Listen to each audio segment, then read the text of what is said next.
যে খাইতে পারে সে করতেও পারে। আমার বড় মেয়ে বিকেলের নাস্তা খাইতে অনেক পছন্দ করে, তো এই কারণে কিন্তু নিজেটি নিজে কইরেই খাইতে পারে। এখন আসলে আমি আর তেমন একটা ভেজাল করতে হয় না, যেটা মন চায় এটা আমার বড় মেয়ে কইরা খাইতে পারে। তো যখন বাসায় থাকে তখন আর কি, হোস্টেলে থাকলে তো আসলে তেমন একটা করা হয় না, খাওয়া হয় না। তো বড় মেয়ে বাসায় থাকলে কিন্তু নিজে নিজে করে নিজে নিজেই খায়।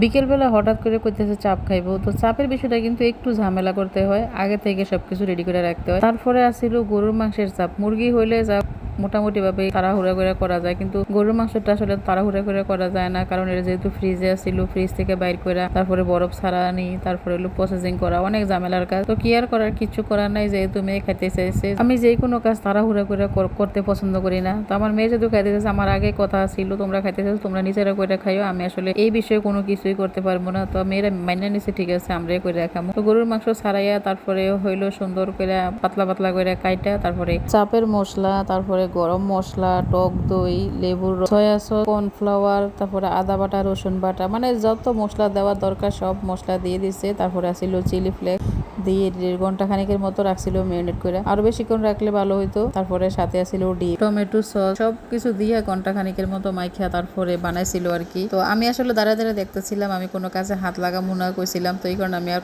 কোনো কাজ করি নাই। আমি দাঁড়া দাঁড়া দেখতেছিলাম সবকিছু ঠিকঠাক আছে কিনা। তো আলহামদুলিল্লাহ মোটামুটি ভালোই হয়েছে, খারাপ হয়েছে না। যতটুকু দেওয়ার দরকার অতটুকু মশলাই দেওয়া হয়েছে। তাড়াহুড়া করে কোনো কাজ করাটা আসলে ঠিক না, যে কোনো কাজ একটু সময় নিয়ে করলে কিন্তু কাজটা পারফেক্ট হয়, খাইতেও কিন্তু অনেক মজা হয়। তো এই দিক দিয়ে কিন্তু আমার 2 নাতনি একসাথে এসে পড়ছে বাসায়। তো নাতনিরা নিয়ে কিন্তু আমি অনেক মজা করতেছি, একটা পিচ্ছি আর একটা একটু বড়। নাতনি বলতে আমার উকিল মেয়ের নাতনি আর কি, দুইটাই নাতনি, নাতি নাই। তো ছোটরা নিয়ে কিন্তু আমরা সবাই অনেক মজা করতেছি, কারণ পিচ্ছিটারে সবাই আদর করতেছে। আমার বাসায় কিন্তু সবাই ছোট বাচ্চা অনেক আদর করে, যেমন আমি ছোট সময় আদর করতাম, কিন্তু আমার মেয়েরও অনেক আদর করে। আর নাতিনরা দেখতে মাশাআল্লাহ মোটামুটি ভালোই, তো এই কারণে আসলে সবাই একটু করে টরে নিতে আছে, সবাই আদর করতেছে। এর ফাঁকে ফাঁকে কিন্তু আমাদের কাজও চলতেছে। আমার বড় মেয়ে কিন্তু এই দিক দিয়ে ফ্রাই প্যান বসাই দিয়েছিল, বসায় তারপরে চাপগুলো ভাজতেছে। চাপগুলো ভাজতে কিন্তু অনেক সময় লাগছে, মিনিমাম 1 ঘন্টার মতো সময় লাগছে ভাজতে, কারণ যেহেতু গরুর মাংস, তারপরে হইলো বলদ গরুর মাংস, এই গরুর মাংস কিন্তু সিদ্ধ হইতে অনেক সময় লাগে। আমি যখন বাসায় রান্না করি তখন কিন্তু আমারও অনেক সময় লাগে, আর এর যেহেতু চাপ আর একটু মশমশা করে ভাজতে হইব। তো ভাজাটা কিন্তু অনেক সুন্দর হয়েছে, একটু দেরি হইলেও কিন্তু খাবারটা অনেক মজা হয়েছিল।